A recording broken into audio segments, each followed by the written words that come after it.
Assalamualaikum warahmatullahi wabarakatuh. Bertemu lagi dalam layanan bimbingan konseling kelas 8 bersama Ibu Fitriani. Dan hari ini semoga kalian dalam keadaan sehat dan tetap selalu untuk bahagia, tetap semangat. Dalam pertemuan kali ini, Ibu akan memberikan informasi tentang stop bullying atau yang lebih kita kenal dengan bully. Tujuan dari Ibu memberikan materi ini adalah supaya kalian dapat memahami tentang bully, bahaya perilaku bully, serta kalian sebagai korban bully berani melawan tindakan bully. Persepsinya bahwa dalam pergaulan di sekolah sering kita jumpai perilaku mengejek, memukul, mengintimidasi, mengompas, memfitnah, dan juga sebagainya. Perilaku ini dikategorikan dalam perilaku bully. Karena apa? Bully sangat merugikan siswa yang menjadi korbannya. Karena korban bully akan merasa tidak nyaman, akan merasa terancam, terganggu konsentrasi belajarnya, sampai pada ketakutan yang berlebihan. Jika tindakan bully ini tidak dilawan, maka akan semakin merugikan banyak orang yang menjadi korban bully. Pengertian dari bully adalah perilaku agresif dan negatif seseorang atau sekelompok orang secara berulang kali dengan menyalahgunakan ketidakseimbangan kekuatan untuk menyakiti korban secara mental, fisik, maupun seksual. Salah satu bentuk dari perilaku agresi dengan kekuatan dominan pada perilaku yang dilakukan secara berulang-ulang dengan tujuan mengganggu anak lain atau korban yang lebih lemah darinya. Selanjutnya dapat diartikan seseorang atau sekelompok orang yang mengganggu atau mengancam keselamatan dan kesehatan seseorang, baik secara fisik maupun psikologis, mengancam properti, reputasi, atau penerimaan sosial seseorang, serta dilakukan secara berulang dan terus-menerus. Jenis-jenis bully. Yang pertama, bully secara verbal atau kata-kata. Contohnya, memaki, memfitnah, mengejek, mengancam. Nah, jika di antara kalian ada yang sering memakai nama orang tua untuk mengejek seseorang atau teman kalian, itu sudah dikategorikan bentuk-bentuk bully.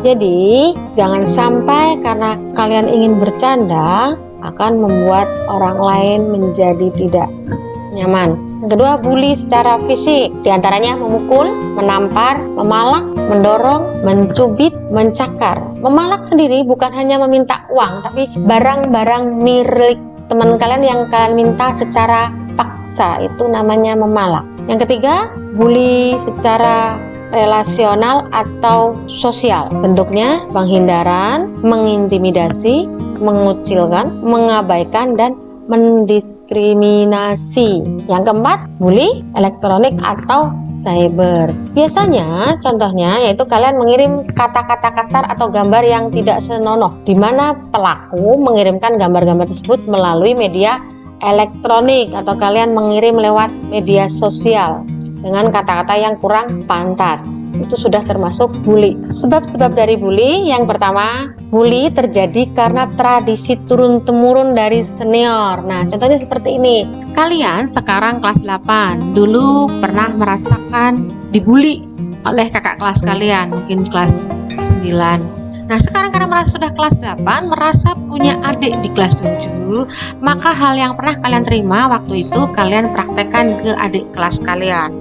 Nah, itu Ibu sarankan jangan sampai mengulang seperti itu, karena jika terjadi seperti itu maka akan terus berulang. Yang kedua, keinginan untuk balas dendam karena dulu pernah mendapatkan perilaku atau perlakuan yang sama. Ketiga, perasaan ingin menunjukkan kekuasaan dan kekuatan atau superior, ingin dianggap paling hebat atau ingin disegani orang lain. Yang keempat, kecewa karena orang lain tidak berperilaku sesuai dengan yang diharapkan. Sifat ini biasanya sifat yang suka memerintah orang lain. Yang kelima, dorongan untuk mendapatkan kepuasan. Contohnya, jika kalian melihat seseorang kalian gangguin sampai menangis, kalian merasa senang. Atau kalau kalian mengganggu seorang dan orang yang kalian ganggu merasa marah atau yang lainnya, kalian merasa puas. Nah, itu salah satu sebab dari bully. Yang selanjutnya, yang keenam, yaitu dianggap menghina atau mengganggu kelompok tertentu. Apa dampak dari bully? Nah, bagi perilaku, tidak bisa konsentrasi belajar karena pikirannya lebih banyak untuk mengincar itu mencari dan merencanakan tindakan berikutnya. Jadi dalam pikirannya hanya apa ya yang akan saya lakukan lagi untuk membuli orang lain. Bagi korban, bagi yang dibully, menurunkan intensitas pergi ke sekolah, jadi menjadi malas atau mungkin suka bolos dari rumah berangkat namun tidak sampai di sekolah. Itu biasanya satu ciri korban bully, merasa tidak nyaman di sekolah atau merasa tidak nyaman di tempat lainnya karena merasa cemas dan takut akan menjadi korbannya lagi. Bagi saksi yang melihat, mereka takut akan menjadi korban berikutnya dan merasa bersalah karena tidak dapat melakukan apa-apa, hanya bisa melihat. Dampak korban bully. Yang pertama, bisa terganggu fisiknya, menjadi cedera, menjadi terluka, sakit, dan sebagainya. Kedua, tertekan psikisnya atau kejiwaannya, seperti menjadi takut, menjadi cemas, menjadi memiliki rasa tidak nyaman, resah, tertekan, dan gejala tekanan psikis lainnya. Tiga, menjadi terganggu prestasinya, yang awalnya berprestasi menjadi tidak berprestasi, menjadi jelek nilainya, turun, tidak konsentrasi belajar, lupa mengerjakan tugas, sampai juga bisa menurunnya ranking atau tidak naik kelas, dan juga bisa mogok sekolah atau tidak mau sekolah lagi. Selanjutnya, pergaulan sosial menjadi terganggu, seperti jadi minder, suka menyendiri, menjadi grogi, atau mungkin pendiam dan tertutup.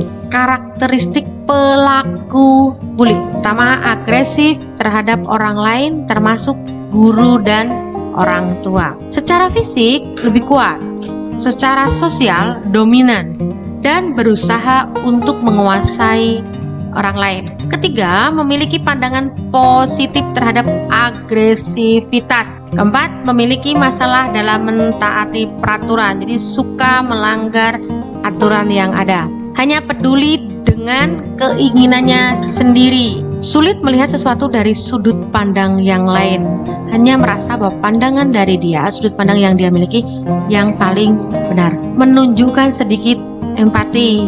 Selanjutnya, secara emosional mudah marah dan tersinggung. Perilakunya tidak bertanggung jawab, semaunya sendiri, suka mencari perhatian. Pola perilakunya impulsif, agresif, intimidatif, dan suka memukul. Nah, karakteristik korban bully, secara fisik itu kurus atau terlalu gemuk, jadi bisa menjadi bahan dari bully. Pendiam, memiliki kelainan fisik, memiliki budaya atau agama yang berbeda dari lingkungannya, memiliki perbedaan selera, salah atau tidak suka mengikuti tren yang ada, lemah dalam konsep diri dan tidak memiliki kekuatan untuk membela diri, provokatif dan sering memancing amarah. Ciri-ciri anak yang menjadi korban bully, yang pertama, menjadi lebih mudah tersinggung dan sering mudah marah, menjadi lebih sering menyendiri dan menarik diri dari pertemanan, menghindar dari sekolah dengan berbagai alasan, menunjukkan gestur cemas, takut, dan terancam, menjadi merasa lebih nyaman dan dekat dengan orang yang lebih dewasa atau orang tuanya, menjadi lebih agresif dan sering mencari-cari masalah. Cara mencegah dan melawan bully: hindari membawa atau memakai barang-barang yang mahal atau uang yang berlebihan. Nanti bisa kompas sama temennya. Jangan sendirian, terutama di tempat sepi. Hindari cari gara-gara dengan pelaku bully. Jangan berada di dekat dengan orang yang suka melakukan tindakan bully atau berada di sekitar mereka. Kenali dan perhatikan pelaku bully. Jangan ikut-ikut melakukan tindakan bully dalam bentuk apapun. Jadilah orang yang percaya diri dan tunjukkan ketahanan diri bahwa kita tidak mau mengganggu dan tidak mau diganggu. Bersikap tenang saat ada yang mengganggu. Jangan mudah emosi, jangan mudah merespon dari apa yang mereka ganggu. Jangan biarkan emosi terpancing. Jika melihat ada teman yang menjadi korban, maka tolonglah korban dan laporkan. Lakukan perlawanan diikuti dengan berteriak, berlari, atau tindakan apapun sambil mencari pertolongan. Catatlah tempat, orang-orang yang terlibat, dan jenis gangguan yang mereka lakukan. Lalu bisa kalian laporkan pada orang tua kalian atau guru kalian atau juga pihak yang berwajib. Karena apa? Itu bisa menjadi bukti kalian di saat kalian melaporkan biar tidak lupa. Orang-orang yang mencintai diri sendiri tidak akan mencintai orang lain.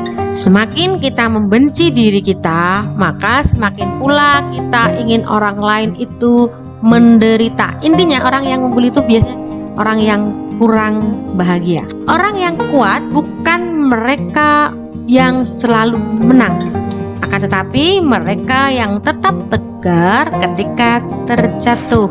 Ini bukan tentang kalian. Sebenarnya seorang pelaku bully adalah anak yang tidak pernah merasa bahagia dan tidak percaya diri. Oke, terima kasih. Wassalamualaikum warahmatullahi wabarakatuh.